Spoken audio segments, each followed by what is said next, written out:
प्रधानमंत्री नरेंद्र मोदी कर्नाटक दौरे पर हैं, जहां उन्होंने हुबली में एक रोड शो किया, जिसके बाद पीएम ने 26वें राष्ट्रीय युवा महोत्सव का उद्घाटन किया और लोगों को संबोधित करते हुए कहा कि कर्नाटक का ये क्षेत्र अपनी परंपरा, संस्कृति और ज्ञान के लिए प्रसिद्ध है। इस क्षेत्र ने देश को एक से बढ़कर एक संगीतकार दिए हैं। कितनी ही सदियों से भारत की आत्मा एक ही थी। राष्ट्रीय युवा महोत्सव का दिन अपने आप में एक विशेष महत्व रखता है। युवाओं के लिए स्वामी विवेकानंद बड़ी प्रेरणा है और मैं उन्हें नमन करता हूँ। साथ ही कहा कि अमृत काल में हमें अपने कर्तव्यों पर बल देते हुए देश को आगे बढ़ाना है। बता दें कि हुबली में रोड शो के दौरान प्रधानमंत्री नरेंद्र मोदी की सुरक्षा में चूकी बड़ी घटना भी देखने को मिली। रोड शो के दौरान एक शख्स अचानक उनके वाहन के नजदीक पहुंच गया और उन्हें माला पहनाने की कोशिश की। हालांकि सतर्कता बरतते हुए पीएम की सुरक्षा में तैनात जवान उसे किनारे खींच ले गए। पीएम मोदी ने voice of Global South summit का उद्घाटन किया। समिट को संबोधित करते हुए उन्होंने कहा कि हमारा उद्देश्य वैश्विक दक्षिण की आवाज को बढ़ाना है। यह मेरा सौभाग्य है कि मैं आपका स्वागत इस समिट में कर रहा हूँ। पीएम ने कहा कि भारत ने हमेशा वैश्विक दक्षिण के अपने भाइयों के साथ अपने विकास संबंधी अनुभव को साझा किया है। वैश्विक दक्षिण का भविष्य में सबसे बड़ा दांव है। हमारे देशों में 3/4 मानवता रही है। उन्होंने आगे कहा कि भारत ने इस वर्ष अपनी G20 अध्यक्षता शुरू की है, तो यह स्वाभाविक है कि हमारा उद्देश्य वैश्विक दक्षिण की आवाज को बढ़ाना है। बता दें कि इस Voice of Global South Summit में Bangladesh, Cambodia, Vietnam, Papua New Guinea, Uzbekistan, Guyana, Thailand, Mongolia के लीडर्स उपस्थित रहे। आज देश भर में स्वामी विवेकानंद की जयंती को राष्ट्रीय युवा दिवस के रूप में भी मनाया जा रहा है। इस अवसर पर पीएम मोदी ने श्रद्धांजलि अर्पित की और कहा कि उनके विचार और आदर्श देशवासियों को हमेशा मार्गदर्शन देते रहेंगे। राष्ट्रपति द्रौपदी मुर्मू ने भी श्रद्धांजलि अर्पित करते हुए कहा कि स्वामी विवेकानंद की शिक्षाएं युवाओं को अपने सपनों को पूरा करने और बड़े लक्ष्य हासिल करने के लिए प्रेरित करती हैं। वहीं केंद्रीय गृह मंत्री अमित शाह ने भी ट्वीट कर लिखा, विवेकानंद जी जातिवाद व सामाजिक आडंबरों के प्रखर आलोचक व सामाजिक समरसता के पक्षधर थे।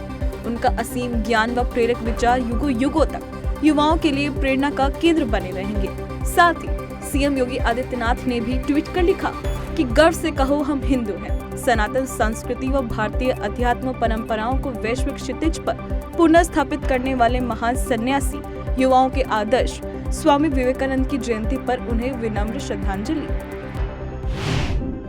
भारत ने पिछले साल ऑटो बिक्री में जापान को पीछे छोड़ दिया, जिससे यह पहली बार तीसरा सबसे बड़ा ऑटो बाजार बन गया, जिसे लेकर केंद्रीय परिवहन मंत्री नितिन गडकरी ने कहा कि भारत सबसे तेजी से बढ़ती अर्थव्यवस्था है। यहाँ ऑटो इंडस्ट्री की भूमिका अहम है और मोदी सरकार इसे दुनिया में नंबर 1 बनाने की योजना पर काम कर रही है। बता दें कि केंद्रीय सड़क परिवहन और राजमार्ग मंत्री नितिन गडकरी ने ऑटो एक्सपो 2023 के 16वें संस्करण की औपचारिक तौर पर उद्घाटन किया, जहां उन्होंने यह सब कहा। तो वहीं गडकरी ने कहा कि देश में ऑटो इंडस्ट्री 4.5 करोड़ रोजगार देती है। इसका दायरा यहाँ और बढ़ेगा। उन्होंने कहा 5 ट्रिलियन डॉलर की इकोनॉमी का सपना साकार करने के लिए हमारे लिए ऑटोमोबाइल इंडस्ट्री बहुत महत्वपूर्ण है। थल सेना प्रमुख जनरल मनोज पांडे ने राजधानी दिल्ली में सालाना प्रेस कॉन्फ्रेंस की। थल सेना प्रमुख ने बताया, उत्तरी सीमा पर स्थिति कंट्रोल में है। उन्होंने कहा कि चीन से सैन्य और कूटनीतिक स्तर पर लगातार बातचीत हो रही है। स्थिति बिल्कुल नियंत्रण में है। भारत की सेना हर मुश्किल, हर हालत से निपटने के लिए तैयार है। जनरल मनोज पांडे ने बताया कि उत्तरी सीमा पर हालात इस वक्त बिल्कुल स्थिर है, हालांकि अप्रत्याशित है। आर्मी चीफ ने बताया कि चीन के साथ हुई बातचीत में 7 में से 5 मुद्दों का हल निकाल लिया गया है। उन्होंने बताया कि हमने सैन्य और राजनयिक दोनों स्तरों पर बातचीत करना जारी रखा है। किसी भी आकस्मिक स्थिति से निपटने के लिए हमारे पास पर्याप्त भंडार है। आम आदमी पार्टी एक बार फिर भ्रष्टाचार के आरोपों में घिरी है। इस बार आम आदमी पार्टी को सरकारी विज्ञापनों की आड़ में प्रकाशित उसके राजनीतिक विज्ञापनों के लिए दिल्ली सूचना एवं प्रसार निदेशालय द्वारा 163.62 करोड़ रुपए की वसूली का नोटिस जारी किया गया है। इसे लेकर बीजेपी नेता मनोज तिवारी ने कहा, पहले नादिर शाह लूटता था, अब आम आदमी पार्टी दिल्ली का खजाना लूटने में लगी है। मनोज तिवारी ने कहा कि ये लोग फिर से उसी अराजक भाषा का इस्तेमाल करने लगे हैं, जिसके लेके जाने जाते हैं। उन्होंने कहा 163 करोड़ के विज्ञापन घोटाले का मामला है। इस राशि से पार्टी ने अपना सौंदर्यीकरण किया, उसे सरकार से कोई लेना देना नहीं था। बिहार के शिक्षा मंत्री चंद्रशेखर रामचरितमानस पर दिए अपने विवादित बयान को लेकर बुरी तरह घिर गए हैं और अब नीतीश सरकार पर लगातार सवाल खड़े हो रहे हैं। नालंदा ओपन विश्वविद्यालय के दीक्षांत समारोह में छात्रों को संबोधित करते हुए शिक्षा मंत्री ने रामचरितमानस को समाज को बांटने वाला ग्रंथ कहा था। अब बीजेपी के राष्ट्रीय प्रवक्ता शहजाद पूनावाला ने उन पर निशाना साधा है। उन्होंने ट्वीट कर कहा कि यह संयोग नहीं है, यह वोट बैंक का उद्योग है। हिंदू आस्था पर करो चोट ताकि मिले वोट। उन्होंने कहा कि क्या इस पर कार्यवाही होगी। बिहार शिक्षा मंत्री के बयान पर केंद्रीय मंत्री अश्विनी कुमार चौबे ने कहा कि रामचरितमानस के बारे में जिसने कहा उन्हें ज्ञान सीखने की आवश्यकता है। उन्होंने कहा कि आस्था पर चोट पहुंचाने वाले ऐसे मंत्री को मंत्री पद पर रहने का अधिकार नहीं है, उन्हें तुरंत बर्खास्त करना चाहिए। तो वहीं कवि कुमार विश्वास ने ट्वीट कर लिखा, आदरणीय नीतीश कुमार जी, भगवान शंकर के नाम को निरर्थक कर रहे आपके अशिक्षित शिक्षा मंत्री जी को शिक्षा की अत्यंत अविलंब आवश्यकता है। दिल्ली हाईकोर्ट ने जवानों की पेंशन को लेकर एक अहम फैसला सुनाया है, जिसमें सीएपीएफ के जवानों को पुरानी पेंशन योजना का लाभ मिलेगा। दिल्ली हाईकोर्ट ने इस बारे में केंद्र सरकार को 8 हफ्तों के भीतर निर्देश भी जारी करने के लिए कहा है। दिल्ली हाईकोर्ट ने अपने फैसले में कहा कि सीसीएस नियम 1972 के अनुसार ओल्ड पेंशन योजना का लाभ सीआरपीएफ, बीएसएफ, सीआईएसएफ और आईटीबीपी के सभी कर्मचारियों को दिया जाएगा। कोर्ट ने अपने आदेश में आगे कहा कि 22 दिसंबर 2013 को जारी किए गए अधिसूचना के अनुसार सभी आर्म फोर्स को छोड़कर सेंट्रल गवर्नमेंट के अन्य कर्मचारियों को नई पेंशन योजना का लाभ मिलेगा। कनाडा और ब्रिटेन के बाद अब ऑस्ट्रेलिया में भी भारत विरोधी आतंकी संगठन खालिस्तानी गतिविधियां सामने आ रही हैं। मेलबर्न के उत्तरी उपनगर मिल पार्क में बाप स्वामी नारायण मंदिर पर खालिस्तानी समर्थकों ने हमला किया और तोड़फोड़ की। साथ ही मंदिरों की दीवारों पर भारत विरोधी नारे भी लिखे गए। मंदिरों की दीवारों पर लिखे नारे में खालिस्तानी समर्थकों ने आतंकवादी जरनैल सिंह भिंडरावाले को शहीद बताया। मंदिर प्रशासन ने कहा कि हम बर्बरता और घृणा के इन कृत्यों से दुखी हैं और स्तब्ध हैं। हम शांति और सद्भाव के लिए अपनी प्रार्थना करते हैं।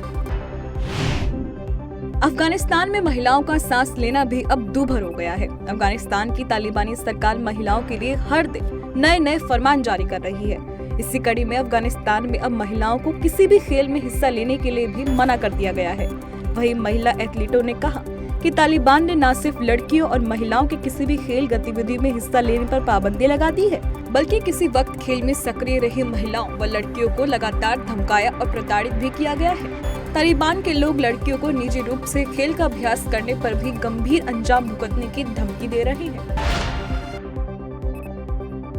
बीजेपी आगामी त्रिपुरा विधानसभा चुनाव की तैयारियों में जुट गई है। इसी कड़ी में बीजेपी अध्यक्ष जेपी नड्डा ने पश्चिम त्रिपुरा जिले में रोड शो किया। राज्य के मुख्यमंत्री माणिक साहा भी रोड शो में शामिल हुए। त्रिपुरा की 60 सदस्यीय विधानसभा के लिए इसी साल चुनाव होना है। बता दें कि पिछले चुनाव में भाजपा ने ऐतिहासिक जीत के साथ राज्य में पहली बार सरकार बनाई थी। इसके साथ ही राज्य में करीब 3 दशक से चला आ रहा वाम दलों का शासन खत्म हो गया था। पश्चिम बंगाल के तृणमूल कांग्रेस भ्रष्टाचार के मामलों में बुरी तरह से घिरी हुई है। इस बार तृणमूल विधायक और पूर्व मंत्री जाकिर हुसैन के घर से आयकर विभाग ने छापेमारी की है। आयकर विभाग ने इस दौरान हुसैन के घर, ऑफिस, गोदाम, फैक्ट्री से 11 करोड़ रुपए बरामद किए हैं। आयकर विभाग ने जंगीरपुर के अलावा दिल्ली और कोलकाता में भी अभियान चलाया है। यूपी सरकार ने नेपाल सीमा से सटे जिले के जिलाधिकारियों को अवैध मदरसों के फंडिंग के स्रोत की जांच करने का आदेश दिया है। इन अवैध मदरसों ने खुद को चलाने के लिए मिलने वाले पैसों को अपने आय का स्रोत घोषित किया था। हालांकि अवैध मदरसों के संचालक इस बात की पुख्ता जानकारी नहीं दे पाए कि उन्हें फंडिंग कहां से मिलता है, जिसे लेकर यूपी के अल्पसंख्यक कल्याण मंत्री धर्मपाल सिंह ने कहा कि नेपाल सीमा पर ऐसे मदरसे हैं जो अपने डोनेशन ग्रुप का नाम नहीं बता रहे हैं। निरीक्षण के दौरान पाया कि इन क्षेत्रों में रहने वाले स्थानीय लोग गरीब हैं। ऐसा लगता है कि इन मदरसों को बाहर से पैसा मिल रहा है, कोई बाहर से उन्हें फंड क्यों देगा। उत्तर प्रदेश का यूपी ग्लोबल इन्वेस्टर समिट ऐतिहासिक होने जा रहा है। समिट से पहले ही यूपी को जमकर निवेश के ऑफर मिल रहे हैं। इसी कड़ी में मुख्यमंत्री योगी आदित्यनाथ ने अपने सरकारी आवास पर जनप्रतिनिधियों के साथ बैठक की। जनप्रतिनिधियों ने 10 से 12 फरवरी को आयोजित Uttar Pradesh global investor summit के बारे में जानकारी दी, जिसमें बताया गया कि 16 राष्ट्रों में हुए रोड शो से 7,12,000 करोड़ रुपए से अधिक के निवेश का मार्ग प्रशस्त हुआ है। व्यापक निवेश से बड़ी संख्या में रोजगार के अवसर सृजित होंगे, जिसका सीधा लाभ हमारे युवाओं को मिलेगा। भारत अमेरिका व्यापार नीति फोरम की बैठक वॉशिंगटन में हुई। इसकी सह अध्यक्षता अमेरिकी व्यापार प्रतिनिधि कैथरीन ताई और केंद्रीय वाणिज्य एवं उद्योग मंत्री पीयूष गोयल ने की। इस मौके पर भारत और अमेरिका ने आसान व्यापार पर एक नया TPF वर्किंग ग्रुप लॉन्च किया।